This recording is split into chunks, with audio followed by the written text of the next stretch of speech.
Hello and welcome to another episode of Point to Point. It's the sometimes daily show where I talk to you on my way from dropping my kid off to the train station to to basically entertain myself while I am slowly creeping through Boston area traffic. Today's point, it's mostly just all about this Mindseye nonsense. You may know what Mindseye is, you may not. But what a weird thing. I guess let's start at the beginning. Do you know what Mind's Eye is? Nope, I didn't either. Do you remember the video game platform metaverse thing that had vague Web3 blockchain NFT vibes to it called Everywhere, presented by Leslie Benzi, the other guy from GTA. I think this is it's listen, everything's going the way of Star Citizen, it seems. You get you get a prominent name to get hundreds of millions of dollars. They have grand expansive plans for a massive interconnected MMO style world. They realize that, uh-oh, that's really hard to do. Turns out you can't just start a brand new studio and make GTA Online immediately. So then what do? They put out a single player-ish kind of story-based game that is probably made to kind of play test the game part of Everywhere, and then you end up like generating a bunch of user generated content in their map maker that is then mined for it's mined with an AI to kind of build out everywhere content better. Is my speculative take on what Mind's Eye is. The game itself is a third person shooter that I think a lot of people are looking at and saying is like a PS2 version of Grand Theft Auto. I mean, I haven't played a Grand Theft Auto game since GTA 3, so, I don't really have feelings about that. I I feel like a weird person by having looked at the GTA 6 trailer and kind of walked away with a shrug. I just don't think those games are for me. But the thing about Mind's Eye, the near future GTA thing where the main character has the Mind's Eye implant that allows him to interface with drones and also other stuff is that I think it has a lot of modern Ubisoft Ghost Recon vibes to it. Um and like that's kind of Ghost Recon vibes neutral.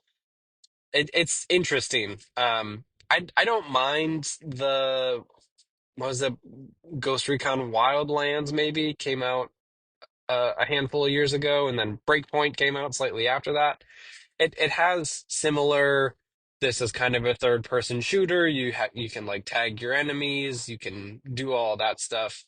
Um, but it's specifically that you are either a returning member of a military group or you just are brought to Red Rock City to figure out what's going on with this implant.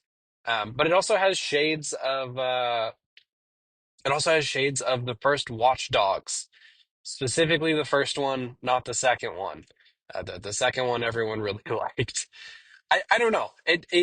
I'm not, I guess, like super against it, but we're very much in our era of video games where like this thing's gonna come out, and it's coming out in 2 weeks, I guess, by the way.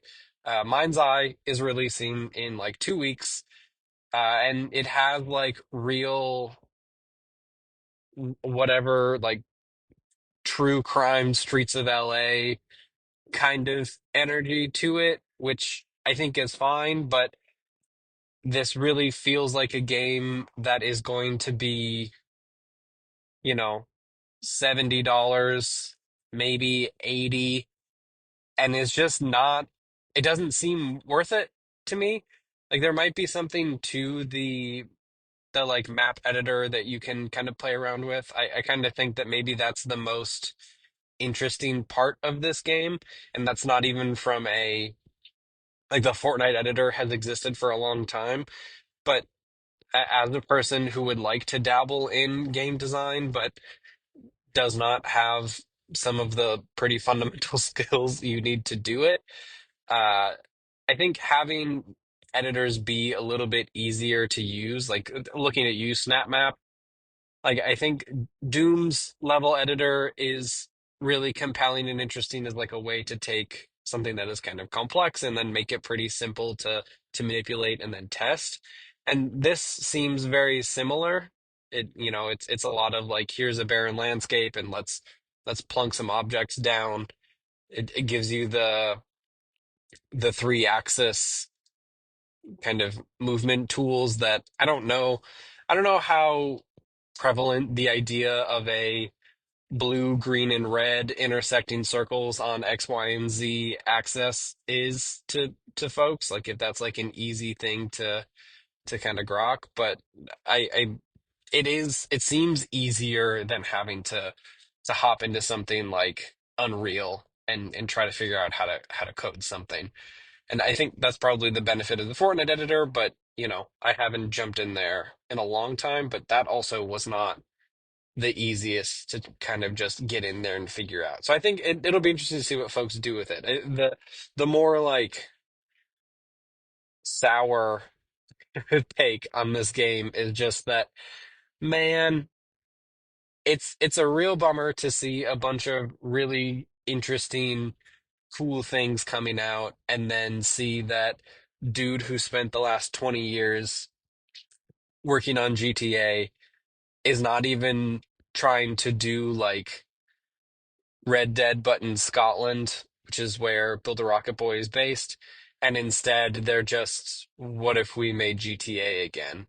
Like, I get it, but, b build what you know, but I don't know. It just seems kind of like a bummer that a person who has a huge opportunity, like a huge name, built their own studio after some pretty rough fallout at Rockstar, and then they're just making another pretty generic looking one of those. Like it just seems like a wasted opportunity when there are so many studios that are just shutting down, making interesting things. There's so many indies that are barely scraping by. Like this dude is taking his Rockstar War Chest to just try to make another one of those. But what if you put in the Fortnite creation engine in there? I don't know. It kind of is a little bit of a bummer, especially when this is the output. Like I think there is an interesting thing about trying to fill in the gap of, Fortnite cannot be the only game everyone plays forever. Like something has to come next, probably. And I appreciate people taking big swings at what that could possibly be. And it's interesting to see games like this start from, normally the way this would work normally, 10 years ago is someone would build GTA 5. Hey, look, here's this really cool single player game. Has like a good story. There's like an open world. It's a good sandbox. Oh, wait, what if we found a way to have it be online and have a lot of people interacting? And wow, wouldn't that be a crazy fun time?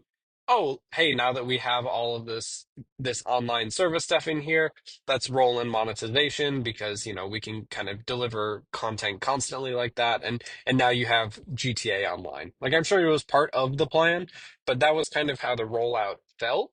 And it's kind of very similar to what happened with Fortnite too. You have this game that, I mean, no one plays Save the World, but it started as a small squad-based shooter that had like a horde mode to it, and then they did the battle royale thing, built-in monetization, and now, you go back and look at what a battle pass looked like for Fortnite in 2018, and you look at it now and you're like, oh yeah, they built the entire thing.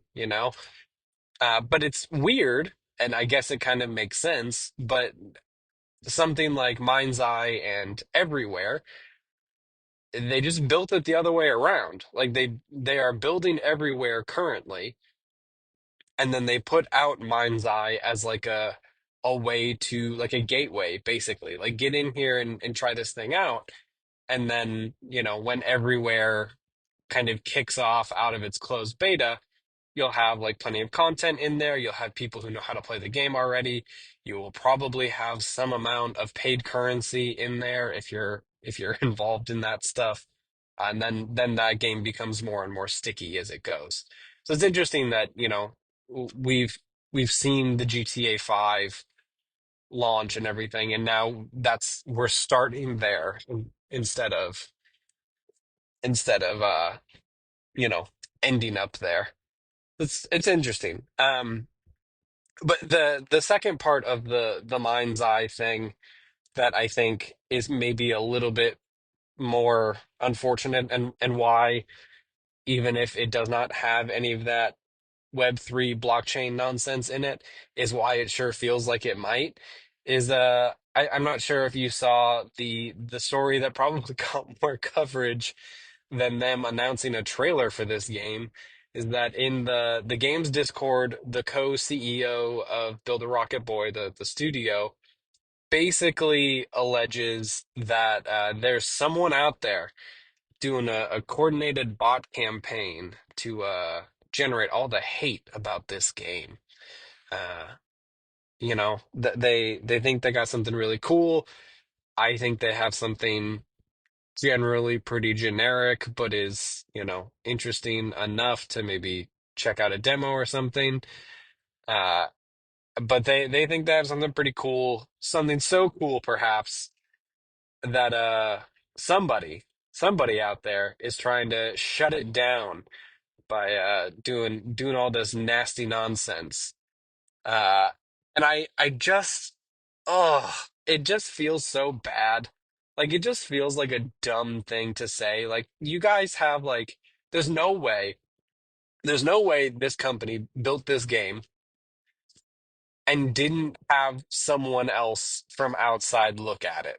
Like, it would be absolutely absurd to me that they took generic looking dude in a generic looking bulletproof vest with floaty GTA style shooting and just like very generic looking GTA stuff, and then thought, now we got something good here. Like, we got, this is top notch. Who isn't going to like this game?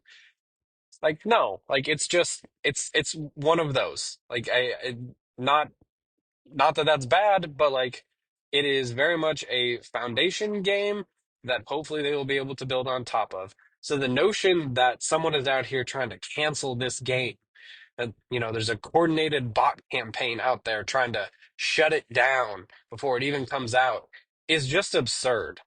Like, it just, on its face, like, who's doing this? Like, is Take Two and Rockstar out here trying to shut down Mindseye because they don't like Leslie Benzies when he left? I mean, no. No. Like, how absurd and petty is that? Like, maybe. Like, is it possible? I guess. But it's the most, like, honey, I don't think about you at all, Don Draper meme of all time. Like, nobody is thinking this dude left this company and he is out there making his own thing. GTA, for everyone, like, literally ask anyone, is going to be the first billion-dollar video game. It's going to, like, be the biggest thing of all time. They can probably get away with selling that thing for $100 a copy. No one gives a shit about Mind's Eye. Like, this thing is coming out. No one knew it was coming out in 2 weeks anyways. Like, I don't know. It just seems really slimy, and it feels like it feels like the corporate version of the help I'm being canceled and therefore I'm going to go to Truth Social instead of or I'm going to go to Twitter instead of this blue sky thing because I'm my views are being suppressed.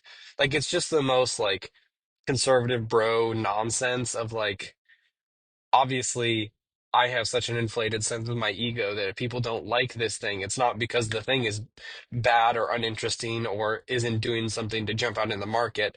It's because you hate me. And like, sweetheart, it just doesn't work that way. Like you just, I don't know, like do something else then. Like take this feedback and like build something else. But I think this is my I guess as we get close to the train station here, my point here in general is these comments were in a closed Discord that was for people who are interested in the video game. And there was a really good aftermath piece a while ago that was basically about the death of the forum and how Discord is not a forum. And I think that's the thing is that we just don't have that many avenues for general public discourse and like feedback anymore. Like it's all closed places, and it's all, you know, 140 characters at a time. So like you don't get a chance to have like a conversation and like a running string. So I don't know. I think that there's a lot of echo chamber nonsense going on with this game, and it looks fine, but I don't know. If there is like kind of any price associated with it, I'm probably out on this one. But yeah, that's my point today. Mindseye, I guess go check out that trailer. Maybe the more important thing that you should go do with your life is go to the Bandai Namco YouTube and watch the fucking AMV they put out for Elden Ring Night Rain set to Evanescence's Bring Me Back to Life because holy shit, what a fantastic thing to do. But yeah, thanks for hanging out. I gotta hop on this train and get out of here. Uh, yeah, cool. Thanks. 70% complete. Go check it out. We got some stuff coming out pretty soon, and I hope you check out the site and see what's going on. Thanks so much. We'll talk tomorrow. See ya.